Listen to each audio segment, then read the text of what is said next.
Bismillahirrahmanirrahim. Kisah taubat Adam alaihi salam. Ingatlah ketika Tuhanmu berfirman kepada para malaikat, sesungguhnya aku hendak menjadikan seorang khalifah di muka bumi. Mereka berkata, mengapa engkau hendak menjadikan khalifah di bumi itu orang-orang yang akan membuat kerusakan padanya dan menumpahkan darah? Padahal kami senantiasa bertasbih dengan memuji engkau dan mensucikan engkau. Tuhan berfirman, sungguhnya aku mengetahui apa yang tidak kamu ketahui.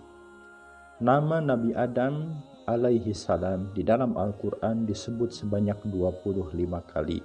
Secara umum disebutkan Adam adalah salah satu makhluk Allah. Awalnya dia bersama Hawa istrinya menjalani kehidupan di surga. Kemudian diturunkan Allah ke bumi untuk menjadi khalifah. Bersama istri dan keturunannya, Adam menjadi penghuni dan pengelola bumi. Kisah diturunkannya Adam ke bumi diawali saat Adam dan Hawa memakan buah khuldi di surga. Allah melarang keduanya untuk memakan buah khuldi. Dan kami berfirman, hai Adam, diamilah oleh kamu dan istri kamu surga ini, dan makanlah makanan-makanannya yang banyak lagi baik di mana saja yang kamu sukai, dan janganlah kamu dekati pohon ini, pohon khuldi, yang menyebabkan kamu termasuk orang-orang yang zalim. Quran Surat 2 ayat 35. Kemudian setan membisikkan pikiran jahat kepadanya dengan berkata, hai Adam, maukah saya tunjukkan kepada kamu pohon khuldi, kekekalan dan kerajaan yang tidak akan binasa? Quran Surat 20 ayat 120. Keduanya pun terbujuk dengan rayuan iblis hingga mereka memakan buah khuldi tersebut. Maka keduanya memakan buah tersebut. Lalu tampaklah bagi keduanya aurat-auratnya, dan mulailah keduanya menutupinya dengan daun-daun yang ada di surga. Dan durhakalah Adam kepada Tuhan, dan sesatlah dia. Quran Surat 20 ayat 121. Menurut Ibnu Athir, Adam alaihissalam awalnya menolak mengikuti bujukan iblis, namun desakan Siti Hawa yang begitu kuat akhirnya membuat Adam ikut memakan buah tersebut. Lihat kitab An-Nihayah fi Gharibil Hadis karya Ibnu Athir jilid 3 halaman 158. Keduanya lalu bertobat dan memohon ampunan kepada Allah, dan Allah menerima tobat mereka dan memilih Adam sebagai rasulnya. Kemudian Tuhannya memilihnya menjadi rasul, maka dia menerima tobatnya dan memberinya petunjuk.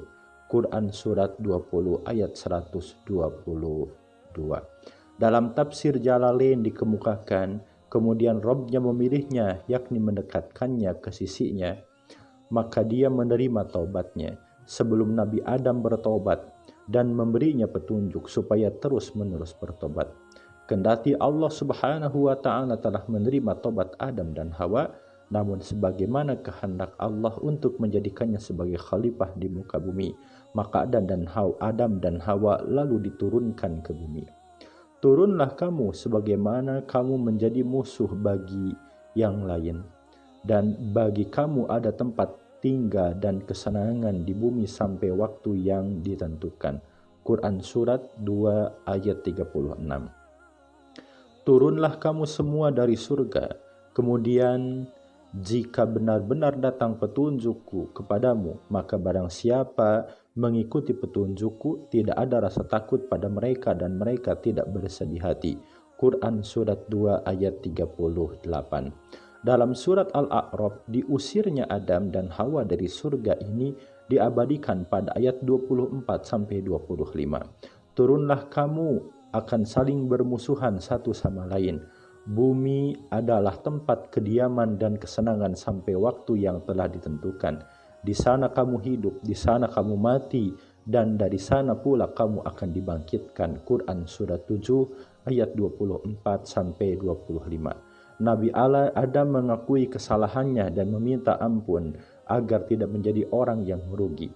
Doa Nabi Adam tersebut ditulis oleh Allah Subhanahu wa Ta'ala dalam Quran Surat Al-A'raf ayat 23. Ya Tuhan kami telah zalim diri kami sendiri.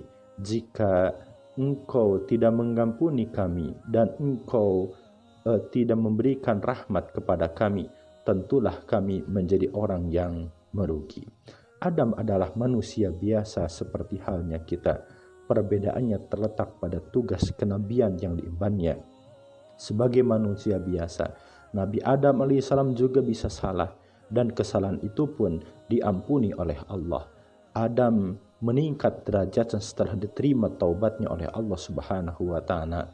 Biasanya dengan adanya ujian, pasti ada buah manisnya, yaitu Adam diampuni dosanya dan diberi kekuatan untuk hidup di dunia. Allahu a'lam bishawab.